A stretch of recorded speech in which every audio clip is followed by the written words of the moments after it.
Adresse-toi à toi, âme choisie et précieuse. Lorsque toute une ville s'unit pour désigner du doigt une seule personne, sois certain que cette personne porte en elle une force que les ténèbres ne peuvent atteindre et que les cieux refusent de dissimuler. Prends un moment pour assimiler cette vérité, car aujourd'hui, c'est de toi qu'il s'agit. Oui, toi, avec tes rêves, tes luttes, ton cœur qui ne fléchit pas. Toi qu'on a moqué, qu'on a jugé, qu'on a isolé comme si tu représentais une menace permanente. Tu ne faisais pourtant que chercher à progresser, à te reconstruire, à t'épanouir. Mais ta simple existence a été perçue comme un problème à leurs yeux. Non pas parce que tu avais tort, mais parce que ta vérité était si rayonnante qu'ils ne pouvaient ni la contrôler, ni la manipuler. Écoute bien ceci. Des recherches en psychologie sociale montrent que la pensée de groupe, ce mécanisme par lequel des collectivités s'unissent pour étouffer une voix dissidente, cible souvent les âmes les plus sincères, les plus clairvoyantes, celles qui incarnent une moralité inébranlable. En d'autres termes, ils ne se sont pas ligués contre toi parce que tu étais mauvais. Ils se sont ligués parce que tu étais libre. Pose-toi cette question. Qui a besoin d'une armée pour combattre quelqu'un qui ne lève même pas la main? Ce n'est pas une simple querelle locale, c'est une stratégie spirituelle déguisée sous les apparences d'un drame communautaire. Ils ne t'ont pas simplement rejeté, ils se sont mobilisés contre toi, comme si tu représentais une faille dans leur système bien rodé. Et après tout leur acharnement, leurs murmures, leurs complots dans l'ombre, ils ont découvert que tu étais toujours là, toujours en train de t'élever, toujours inébranlable. Surprise! Quand ils ont compris qu'ils ne pouvaient pas t'arrêter, leurs nuits sont devenues agitées, hantées par cette question. Pourquoi lui? Mais toi, au fond de ton cœur, tu as toujours su pourquoi. Tu as toujours porté cette vérité. Alors, déconstruisons tout cela. Pourquoi toute une communauté s'est-elle rassemblée comme une secte de quartier pour te cibler? Pourquoi leurs efforts ont-ils échoué de manière si spectaculaire? Et pourquoi, malgré leurs accusations, n'as-tu jamais été le méchant de leur histoire, mais plutôt le miroir qu'ils refusaient de regarder? Prépare-toi, car ce que nous allons explorer va ébranler quelques alliances toxiques. Allons-y, point par point. Numéro 1, un village entier contre une âme divine. Ils ont mobilisé un village entier pour tenter de briser ce que le divin a forgé en toi seul. C'est un aveu qu'ils n'oseraient jamais formuler à voix haute. Tu n'avais pas affaire à une seule voix malveillante ou à un ragot isolé. Non, c'était un mouvement collectif. Des gens qui, en temps normal, ne s'entendent même pas, ont mis de côté leurs différends pour s'unir contre toi. Pourquoi? Non pas parce que tu faisais quelque chose de répréhensible, mais parce que ta lumière exposait tout ce qu'ils s'efforçaient de dissimuler. Tu n'as jamais cherché à attirer les regards. Tu n'as pas paradé pour prouver ta valeur. Mais ta paix intérieure, ton rayonnement, ta résilience ont réveillé des insécurités chez ceux qui jouaient un rôle depuis toujours. Plutôt que de se remettre en question, ils ont choisi la facilité, former une foule. Ils ont comploté dans l'ombre, lancé des remarques acerbes en public, orchestré des situations pour te pousser à la faute. Ils espéraient que la pression, l'isolement et le poids de leur jugement te feraient craquer, te pousseraient à t'effondrer ou à leur donner une raison de se sentir supérieur. Mais tu n'as pas plié. C'est là que leur panique a commencé. Toute la ville t'a vu traverser les flammes qu'ils avaient allumées et tu en es sorti ni brûlé ni marqué par la fumée. Tu n'as pas riposté. Tu n'as pas quémandé leur validation. Tu as simplement continué d'avancer et cela les a rendus fous. Car ton calme confirmait ce qu'ils redoutaient. Tu es différent. Tu es guidé par une force qu'ils ne peuvent ni comprendre ni contrôler. Ils ont sous-estimé les leçons que la solitude t'a enseignées. Pendant qu'ils s'affairaient à rallier des alliés contre toi, le divin t'avait déjà préparé dans l'isolement.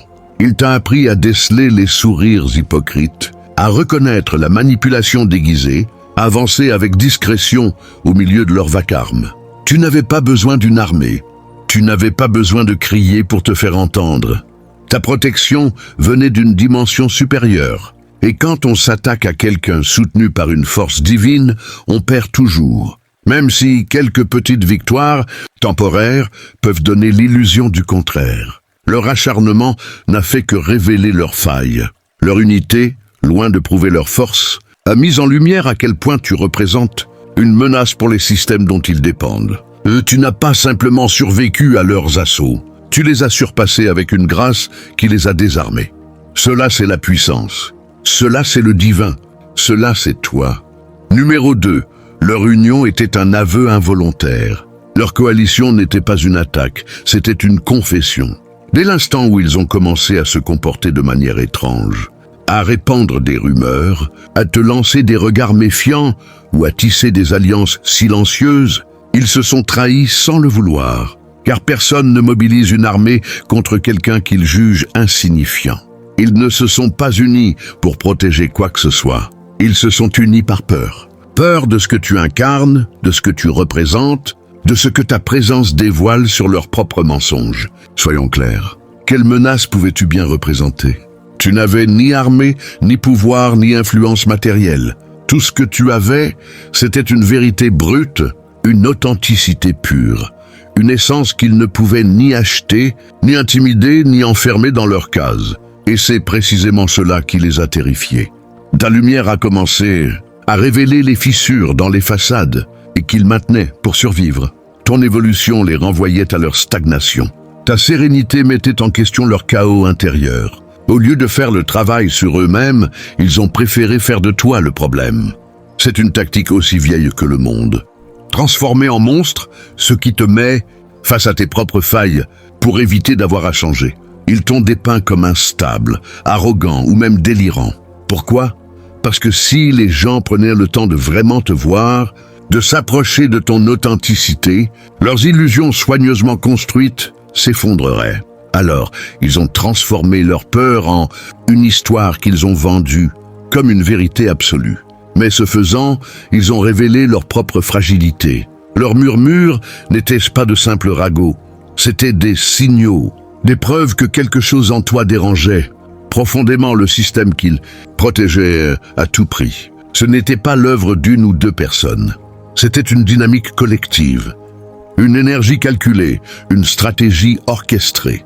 Ils avaient besoin d'une foule, car ta présence montrait qu'ils n'étaient ni aussi vertueux, ni aussi forts, ni aussi honnêtes qu'ils le prétendaient.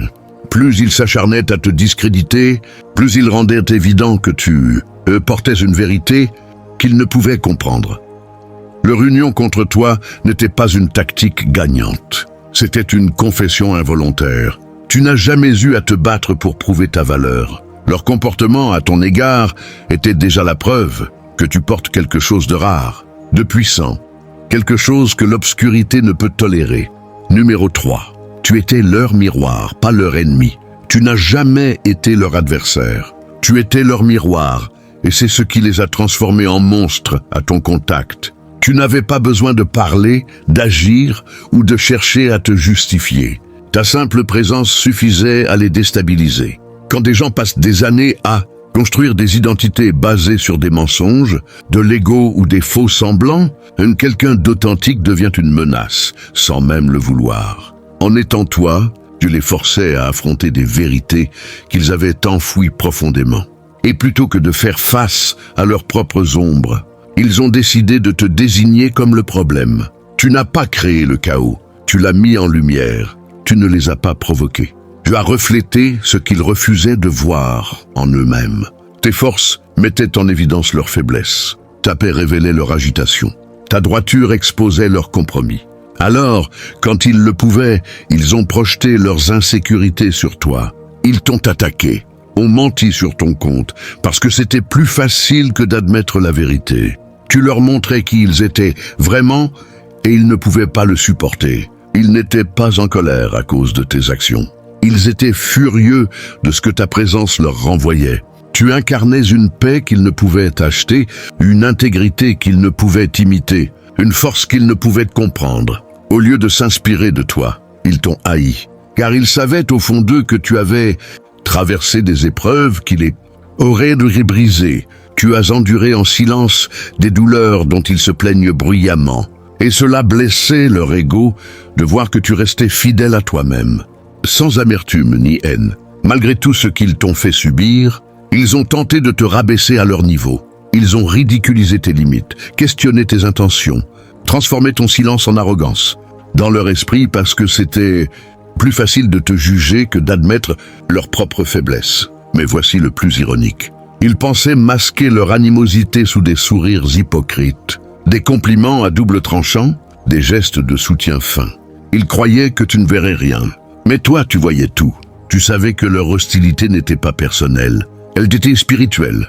Car personne n'agite ainsi à moins que quelque chose en toi, n'illumine une vérité qu'ils refusent d'affronter. Tu ne les brisais pas. Tu leur rappelais ce qu'ils auraient pu être s'ils n'avaient pas choisi de se compromettre. Numéro 4. Une conspiration massive, une protection divine. Quand des gens qui se connaissent à peine s'unissent pour t'attaquer, ce n'est plus une simple querelle. C'est une guerre spirituelle. La jalousie ordinaire ne mobilise pas une conspiration à grande échelle. Mais quand une présence commence à dévoiler les masques, à ébranler les systèmes et à perturber le confort des ténèbres auxquels certains se sont habitués, les attaques deviennent organisées, presque militaires. Et la vérité, c'est que ce n'est pas à cause de qui tu es en surface, c'est à cause de ce que tu portes dans ton essence. Il y a en toi quelque chose qui dérange les forces obscures, quelque chose qui secoue des fondations spirituelles, ancrées depuis des générations. Quand tu entres dans une pièce, l'atmosphère change. Non pas parce que tu cherches à dominer, mais parce que ton existence même porte une vérité qui dérange. Ces esprits qui se cachent derrière des façades de respectabilité, des sourires forcés ou des traditions, établis ont senti ta présence avant, même que ton nom ne soit connu. C'est pourquoi les attaques ont commencé tôt. Pourquoi elles se sont intensifiées rapidement? Pourquoi des gens sans raison, apparente de t'en vouloir, ont soudain eu un mauvais pressentiment à ton sujet? Mais voici le renversement. Ils pensaient s'en prendre à une simple personne. Ils n'avaient pas compris qu'ils s'attaquaient à quelqu'un protégé par une force divine. Tu n'étais pas là pour chercher des conflits ou prouver ta valeur. Tu vivais simplement en alignement avec ta mission, fidèle à ton appel. Et pourtant, les ténèbres se sont déchaînées. Pourquoi? Parce que l'obscurité reconnaît le potentiel. Elle reconnaît le dessein. Elle sait que si tu t'enracines pleinement dans ton destin, tout leur territoire vacillera. Alors, ils ont envoyé des distractions, des mensonges, des obstacles, non pas pour te détruire, mais pour t'arracher à tes racines. Car rester ancré, c'est activer ton pouvoir. Et ton activation, c'est leur désarroi. Mais ils n'avaient pas prévu une chose. Ta protection était plus forte que leur conspiration. Ce que le divin a placé sur ta vie n'est pas sujet à un vote. Aucune pensée collective, aucun ragot, aucune intimidation ne peut l'ébranler. Leur coordination n'était pas un signe de puissance. C'était un aveu de désespoir. Tu ne menaçais pas seulement leurs mensonges. Tu secouais les fondations spirituelles qui leur donnaient du pouvoir. Et quand le monde spirituel tremble, c'est qu'un élu vient d'arriver avec une mission sacrée. Cet élu, c'est toi, et ils le savent. Numéro 5, un mythe forgé par leur impuissance. Ils ne pouvaient pas te détruire. Alors, ils ont cherché à te déformer. Quand la vérité refuse de plier, c'est ainsi qu'ils procèdent. Quand ils ont vu que leurs pièges échouaient, que leur complot se retournait contre eux, que leur tentative de briser ton esprit ne faisait que te renforcer, ils ont opté pour la lâcheté, réécrire ton histoire. Pas avec des faits, pas avec honnêteté, mais avec des murmures, des demi-vérités, des rumeurs conçues pour semer le doute sur ton caractère, sans jamais t'affronter directement. Ils ont transformé ton nom en une légende, une fable qu'ils racontaient sans contexte. Certains disaient que tu avais changé, d'autres que tu n'avais jamais été digne de confiance. On t'a qualifié d'étrange, de trop intense, d'incompréhensible. Mais remarque bien, leurs accusations étaient toujours floues, jamais concrètes. Des blessures anciennes, déguisées en nouvelles griffes, des histoires pleines de contradictions. Et pourtant, ils continuaient de parler. Ils pensaient que façonner ton image leur permettrait de limiter ton influence. Mais ils n'avaient pas anticipé une chose. Même les mensonges, lorsqu'ils sont répétés, finissent par révéler la vérité. Ton nom revenait sans cesse dans des conversations où tu n'étais pas présent. Ton histoire ressurgissait même quand tu gardais le silence. Tu es devenu plus qu'une rumeur. Tu es devenu un symbole, une énigme, une figure que les gens ne pouvaient ni comprendre ni ignorer. Tu n'as jamais eu besoin de te défendre, car ta constance parlait pour toi. Pendant qu'ils changeaient leurs récits selon leurs humeurs, tu restais solide. Pendant qu'ils s'agitaient dans la confusion, tu avançais avec détermination. Et peu à peu, les gens ont commencé à voir clair. Ils ont compris que personne ne se bat aussi fort pour faire taire quelqu'un sans raison. Quand les fruits de ta vie ont commencé à briller plus fort que leur fiction, le mythe qu'ils avaient créé s'est transformé en un message puissant. Maintenant, on parle de toi non pas avec méfiance, mais avec admiration. Tu es celui qui a traversé l'épreuve, celui qu'ils ont tenté de briser sans y parvenir. Tu n'es pas devenu invisible, tu es devenu indéniable, un fantôme qu'ils ne pouvaient enterrer, car ce que tu portes n'a jamais dépendu de leur approbation. Et le plus beau, tu n'as jamais eu à lever le petit doigt. En essayant de tuer ton influence, ils ont involontairement immortalisé ton impact. Numéro 6, survivre à l'insurvivable. Ils ne se sont pas contentés de te trahir. Ils ont construit un monde autour de toi, conçu pour t'anéantir. Chaque espace où tu entrais était piégé. L'atmosphère était lourde, intentionnellement tendue. Les conversations étaient chargées de sous-entendus.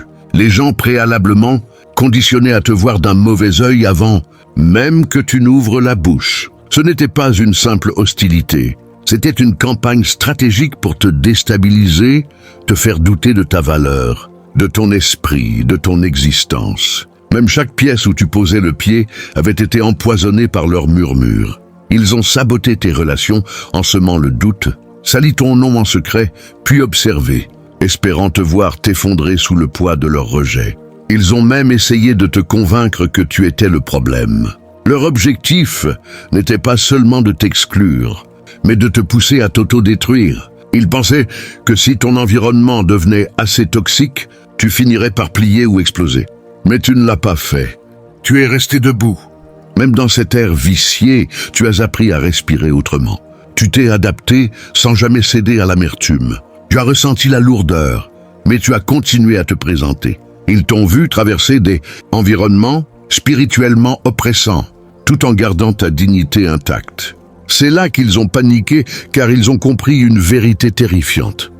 Tu n'étais pas leur création, donc ils ne pouvaient pas te détruire. Ce que tu as traversé n'était pas un simple rejet social, c'était une guerre émotionnelle. Et tu n'as pas seulement survécu, tu as grandi à travers elle.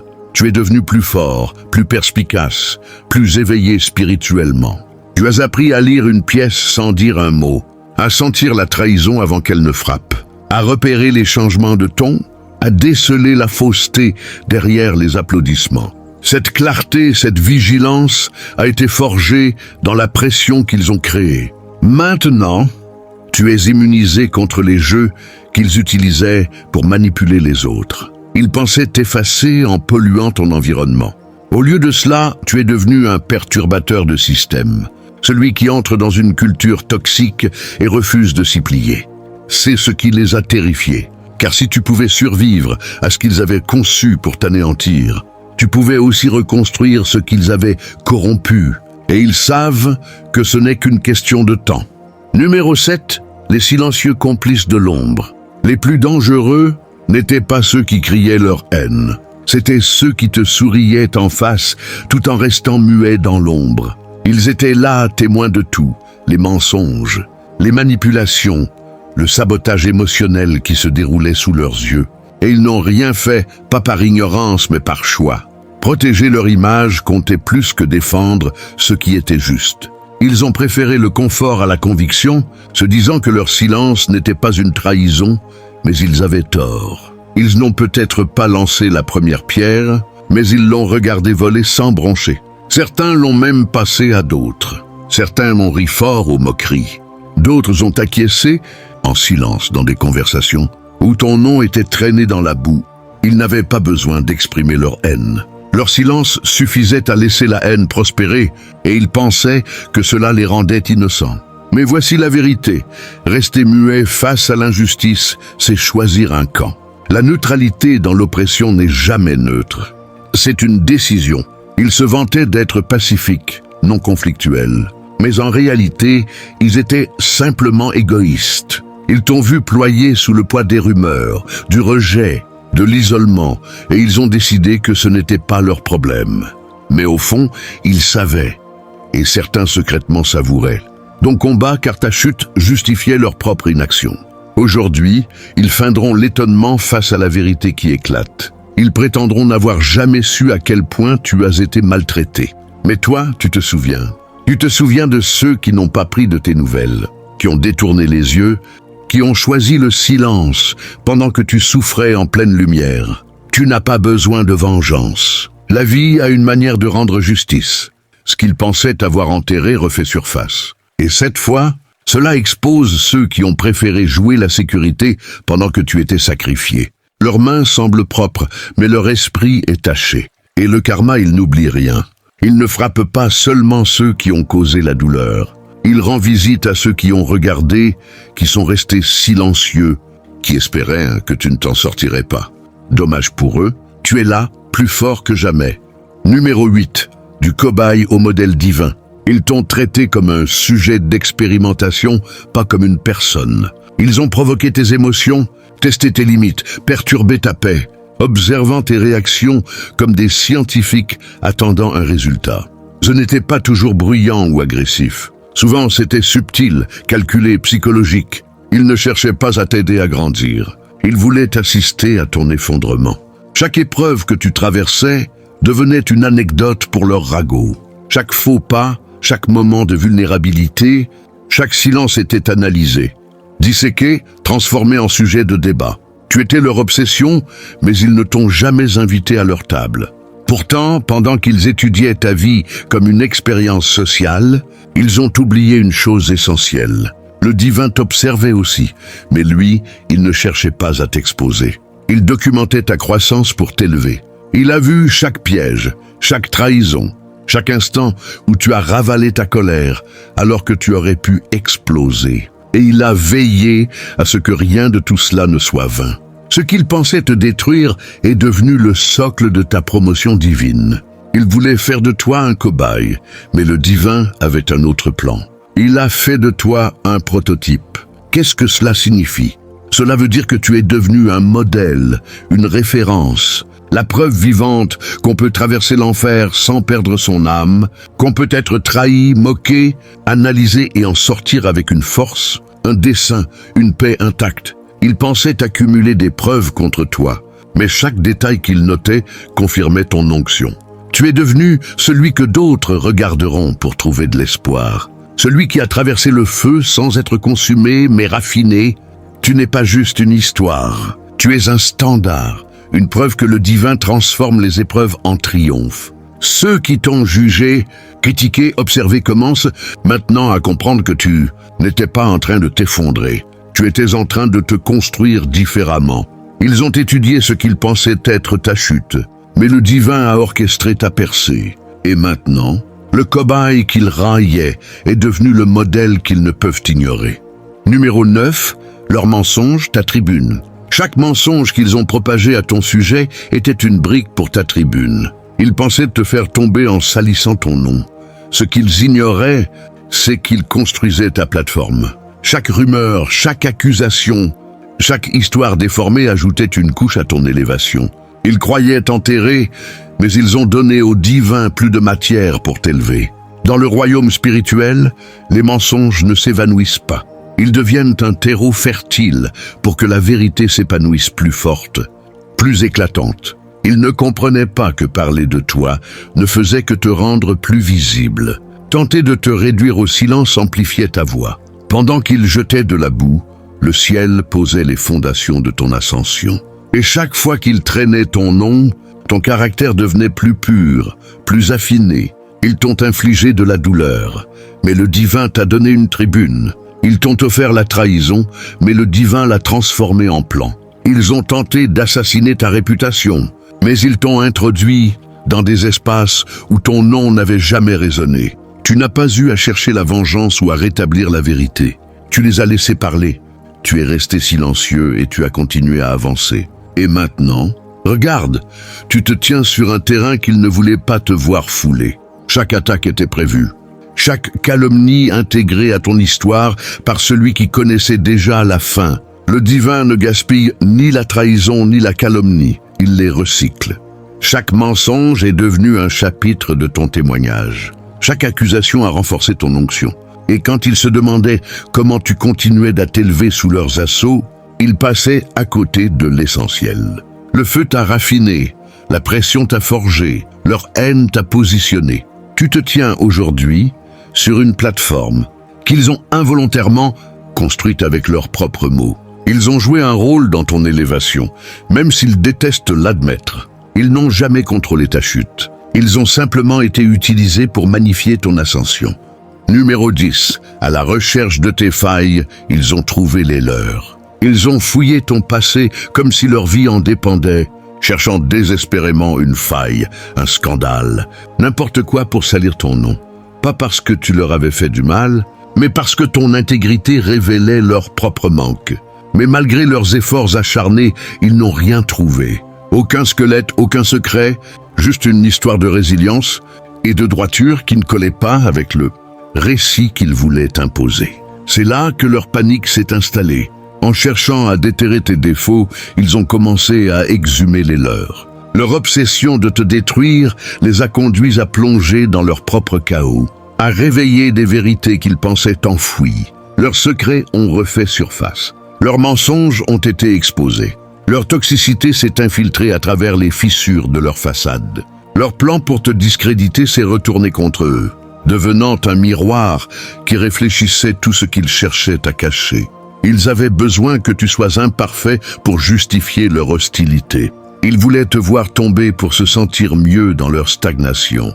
Mais quand leurs recherches sont restées vaines, ils n'avaient plus de cible. Ils avaient un projecteur, et ce projecteur a révélé la pourriture qu'ils masquaient sous leur charisme, la manipulation qu'ils dissimulaient sous leur charme, l'envie qu'ils voilaient sous une fausse sollicitude. Ce qu'ils appelaient justice n'était que la vérité en mouvement.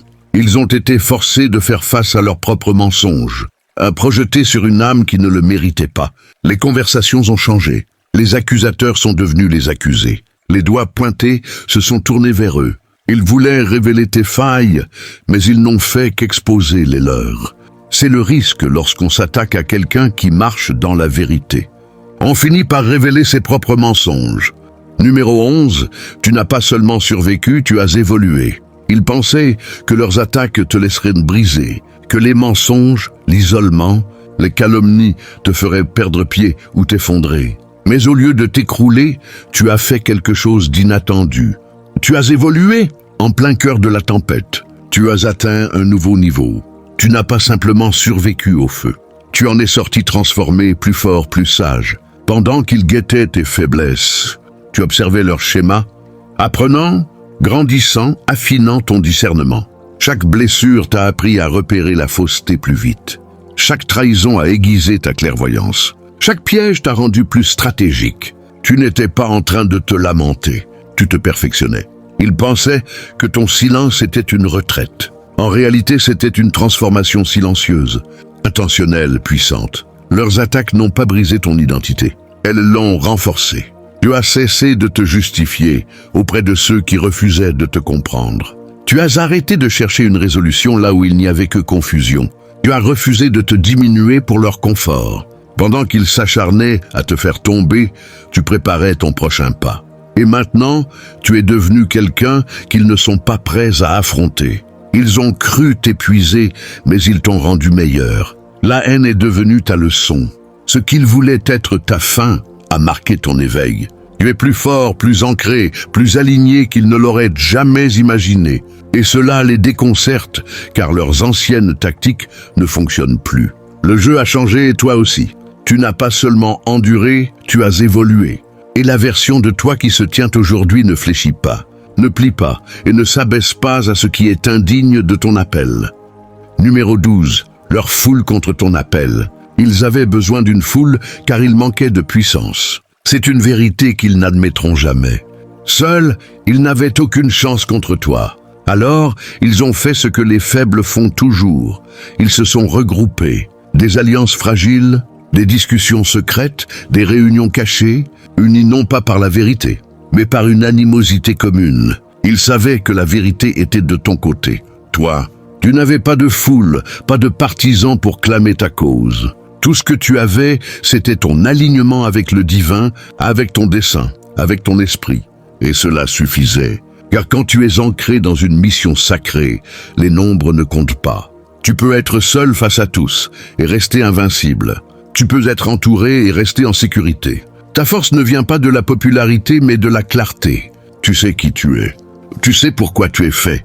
Ils ont cru que le bruit de leur foule noirait ta voix.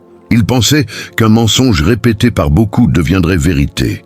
Mais le divin ne consulte pas la foule pour valider un destin. Tu n'as pas été choisi par un vote. Tu as été désigné par une alliance sacrée. Et quand le ciel te soutient, aucune force obscure ne peut t'arrêter. Peu importe combien de voix s'élèvent contre toi. Leur illusion de contrôle, d'unité, de pouvoir s'effrite et tu restes debout car tu n'avais pas besoin de leur foule. Tu avais ton appel, et cet appel résonne plus fort que tout leur chaos. Numéro 14. La faveur divine l'emporte sur les foules. Ils croyaient qu'en retournant la foule contre toi, ils pourraient éteindre ton destin. Ils pensaient que contrôler le récit leur donnerait le contrôle de l'issue. Ils ont tout tenté, salir ton nom, t'exclure, semer le doute. Mais la faveur divine ne se plie pas au vote, elle est souveraine. Le divin n'a pas besoin de l'approbation humaine pour t'élever. Et quand le ciel te désigne, aucune désapprobation terrestre ne peut annuler cette décision. Ils ont tout fait pour bloquer ton chemin, mais tu as continué à t'élever. Chaque porte qu'ils fermaient ouvrait une meilleure opportunité. Pas grâce à des connexions ou à de l'influence, mais grâce à ton alignement. La faveur divine était ton bouclier. Ils ont vu ton ascension et l'ont qualifié d'injuste, de chance. Mais ils se trompaient. Le divin tirait les ficelles. Chaque rejet, chaque mensonge te rapprochait du chemin qui t'était destiné. Tu n'as pas cherché à plaire ou à être inclus. Tu es resté fidèle et les fruits de ta vie ont parlé pour toi. Maintenant, ceux qui t'ont combattu regardent impuissants des portes s'ouvrir avec ton nom gravé dessus. Des portes qu'aucun homme n'a ouvertes et qu'aucun homme ne peut fermer. Leur voix s'était élevée contre toi, mais une seule voix a eu le dernier mot, choisi. Numéro 15. Un héritage indestructible. Tu n'as pas seulement survécu, tu as redéfini ce que signifie triompher. Leurs mensonges ont construit ta plateforme. Leur sabotage a révélé ta force. Leur silence a exposé leur culpabilité. La ville qui voulait t'enterrer est devenue le décor de ton ascension. Tu n'as pas été simplement attaqué, tu as été oint. Tu n'as pas été exclu, tu as été mis à part. Tu n'as pas seulement résisté, tu as surpassé le système qui voulait t'écraser. Ils ont cru te définir, mais le divin t'a façonné. Leurs bouts de phrases se sont transformés en sol fertile. Leurs flammes t'ont raffiné. Tu es devenu un mythe, un miroir, un mouvement sans jamais t'abaisser à leur niveau. Ce n'est pas une fin mais un commencement. Tu es le modèle d'une vérité qu'ils n'étaient pas prêts à affronter et ton histoire ne fait que commencer. Si ce message a touché ton âme, ne le garde pas pour toi.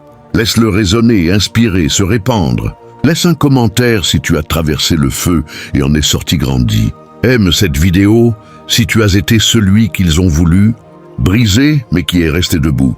Partage ce message avec quelqu'un qui a besoin de se souvenir que la faveur divine surpasse tout. Abonne-toi et active les notifications pour ne jamais manquer une vérité brute, une révélation sacrée.